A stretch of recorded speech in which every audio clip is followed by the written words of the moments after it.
All right, there's Coach Merchant there. We'll take questions for Suzy in the chat. Start with Jordan Nelson. Hey, Suzy. So you guys fell just short of reaching the championship game. Even though you guys fell short, just tell me about the resilience of your team and that you guys showed. Well, yeah, we left here pretty banged up, to be honest. You know, my starting four-man couldn't play today. Coming into the tournament, we lost the person that was playing that 4 spot. So I moved my 3 to my 4. So we're in a really bad position. You know, we had some kids that were banged up from the game before. So not being an excuse. I think what you do is you learn to grow up and find other people and find other ways. I thought Kendall came in and gave us some good minutes as a freshman. You know, she had 13 points and shot the ball really well. It's been hard to find her minutes over a Tori or over a Julia Aralt, but now with those kids injured right now, just for the time being, precautionary, you know, we were able to find minutes for her today, and I thought she did a nice job. But yeah, I mean, we did some good things, but again, we just need some more consistency out of our top kids. You know, I've said all along, when Nia scores, which she did, and she had a good game, we still need Eliza to score. You know, when you look at Iowa, Cesano scores and Kate Clark scores, and there's pretty consistent in that. And then you kind of trickle in some other kids. And so we didn't have our consistent 2 kids today, and that kind of makes it difficult for us offensively, especially against an offense or a team that can score. Our next question will go to Eli McCown.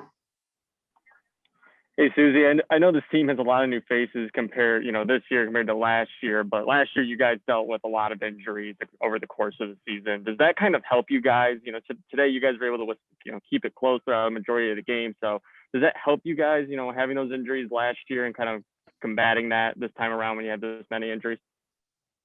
I don't know. I've had a lot of injuries over the years, so I don't know. I think you just learn to roll with it. I think with COVID, maybe a little bit different, but mentality is, we just kind of, we've had kids out. In fact, the last time we played Iowa, Mo Joyner didn't play. She had a concussion.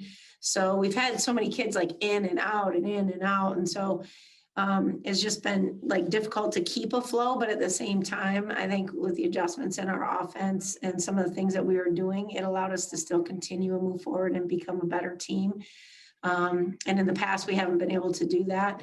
So I'm not sure last year's injuries really affected this year. I thought it just allowed the kids the freedom within the new offense to be able to step in and know what to do. Even Mo, who I had to start at the 4 spot today, she's a guard. She's a 2-3, but I was able to move her to the 4, no problem, just within our motion. And so, we really, it does allow us to keep a flow, and you never feel like going into a game more nervous with injuries, even though you want everybody healthy. You just don't feel more nervous. You sort of feel like you have a collective solid base. But again, not having Tori, not having Julia is definitely something we would like to have a night in and night out. I think they would have made a big difference today. Then it feels like as of now, you've pretty much locked up your NCAA tourney spot with that win over Indiana last night. I mean, so as you head into March, if you had to make a pitch to somebody about why your team can make a run here heading to the NCAA tournament, what would that pitch kind of look like? I think our versatility. I mean, I think we do our net is really high. I mean, I think we have a really positive offensive efficiency rating. I think, we're top 10 in the country in assists. We share the ball. We run. Our pace is good. We have multiple scores. We have an inside-outside game. We played a great schedule. I don't know what our net was. I think it's in the 30s now today. So we're an NCAA tournament team, and I don't know if you have to make a pitch for that, but I do think our kids have body of work has been good, over the course of the year, considering kind of the kids that have been in and out so much. Thanks, Suzy. Mm-hmm. Next question will go to Brian Calloway. All right, Suzy, just kind of going off that a little bit and kind of the circumstances this week with some of the injuries and whatnot. What is kind of the takeaways from what you kind of saw from this group this week, despite the circumstances and, people rising up and whatnot? Yeah, I mean, it's just, I didn't know I wasn't going to have Tori today. I mean, I know she kind of tweaked her kind of foot there. I wasn't sure what the injury was. and she's a pretty tough kid. So for her not to be able to go, I knew, it's probably best just to hold her out so we can have her in the NCAA tournament, which is kind of made a little bit more sense. But we really missed her. But, I think, it just shows you how important every possession is. I think the consistency of, our scores, need to be there. And when we don't get that consistency, I think you can see where it can be a little bit more of a struggle for us, less of a flow. But I was, Kendall hasn't gotten many minutes and it isn't her fault. I think, there was other kids that were playing in those positions that were healthy that had kind of earned it. And she was just kind of learning the ropes, and she's sort of in between that 4 or 5 spot. So, for her to get opportunity in a game like this and to perform the way she did with 13 points is a bright spot for sure. So seeing something like that as we go into the postseason is exciting because, that has to build her confidence a little bit too. Next, we'll go to Audrey Dahlgren. Hey, Suzy, you could tell Eliza was really trying to get some shots, to get her shot going. But what was the biggest thing for her that, it just wasn't working for her today? I don't know. They're the same shot she knocked down yesterday, so no idea. Not sure. I mean, that might be something you'd have to ask her. I really don't know. I thought her looks were pretty open. She does tend to sometimes early on take too deep of shots for me. I recognize she has that range, but if nobody's around you, you don't need to shoot a 28-footer when you can shoot a regular 3-pointer to me. So I think she needs to really do a better job of towing up to the line and getting in a position where she can, knock down shots. But then I thought even if her shot wasn't falling, she's got to be able to get to the basket and finish, and she didn't do a good job of that today. And then the next piece is, if you're that small and you're that little, you better be disruptive on the defensive end. You better be getting steals and tips and charges and rebounds and find ways to affect your team if your offense isn't going. And it seemed like when her offense wasn't going, it was just kind of like she was a little bit flat out there. And you just can't let that dictate. If you really want to be a good player, there's always something you can do for your team. And, I think she's got to grow up a little bit, mature in that way to understand that, like, I have to be consistent in my effort and in my attitude and my communication. She was the loudest kid going on in the Indiana game out there yesterday. So for her to be quiet in this game when things weren't going her way, that's part of growing up, right? And being a leader. And you play a position, I say you lead by position or personality, right? Well, you play the point guard spot. So regardless of what your personality is, you're a leader. You're the quarterback of the team. And it doesn't matter how you're doing, you got to make sure everybody else is where they need to be. And so she's got to learn to be consistent in that role to me. And so that when you're like that, then probably the consistency on the other parts of your game come. But yeah, we really needed her and Nia to show up today, because that's a high-powered offense in Iowa. I think they're second in the country in scoring offense. And so we really needed to make sure we could score the ball. Knew it was going to be tough without, losing 2 starters, but yeah, I liked how we battled, and we just needed to do it for 40 minutes and could not do that. And then would you be able to share maybe just a little bit more specifically what's going on with Pori? You said she tweaked her foot, but she's in the boot. How long do you think that she's going to have to wear that? Yeah, I don't think it'll be long. I think there's just like a strain in the back of her Achilles, but it's not like there's no damage or anything. I just think they were precautious, whenever you get that strain back there. That looked like the doctors here said that they just would prefer she not play, just out of precautionary. The last thing you need is to go out there and try and fight through something, and then next thing you're in surgery. So we don't want that. We've had one Achilles injury last year with Dreek. So it was the right thing to do. I know she wanted to be out there, and I definitely think she could have made a difference for us in this game, especially because they were triangle and twoing and junking and stuff like that. And so, you need some experience out there sometimes in the right spot to keep the flow going, but we didn't really have that without her or Julia. So, but I was glad Kendall got some more minutes, and it was good to see her do some things out there.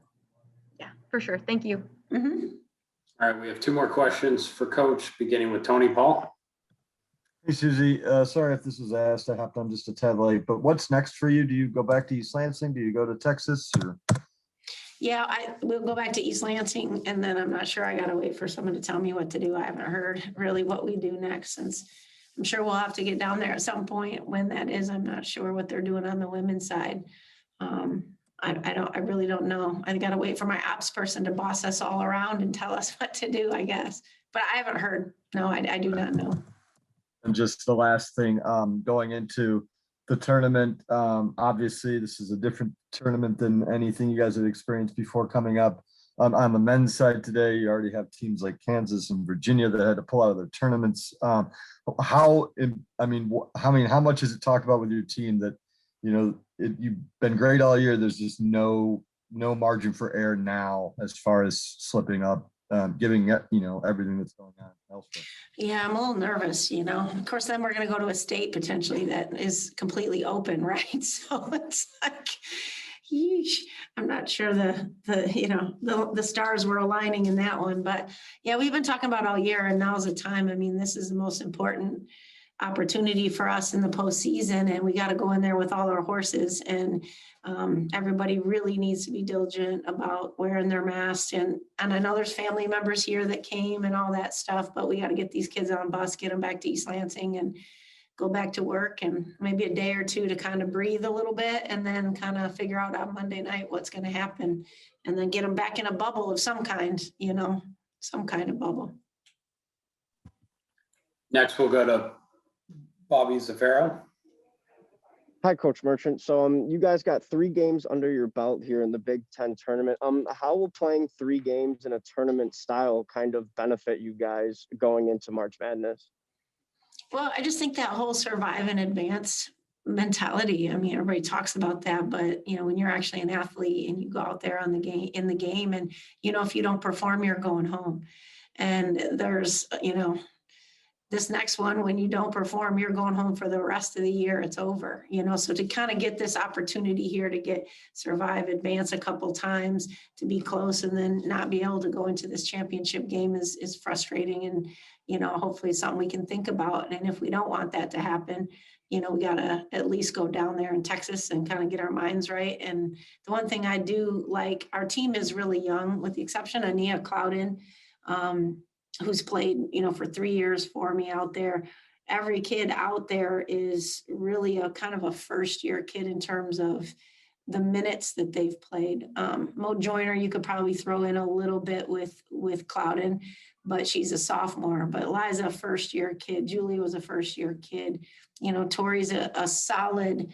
To me, I've had some role players that have now elevated their game. It's their team now, right? The natural transgression into being take on more of a role. So I think it's a good thing for them to come down here and learn, to be honest, that they have to perform. And if they don't, there's a little pressure in that. And that's a good thing. Pressure is a good thing. You kind of see who can handle it and who can't. And it's sort of a preliminary opportunity for what's coming here, in the NCAA tournament. We have one final question from Eli McCown. Hey, Suzy, we kind of saw on Twitter and stuff, you guys in the hotel doing some prep and stuff in there, having the tape on the floor and some stuff like that. I was just kind of wondering, as a whole, can you kind of reflect on your time here in Indianapolis and how kind of different it was compared to a normal Big Ten tournament with the pandemic going on?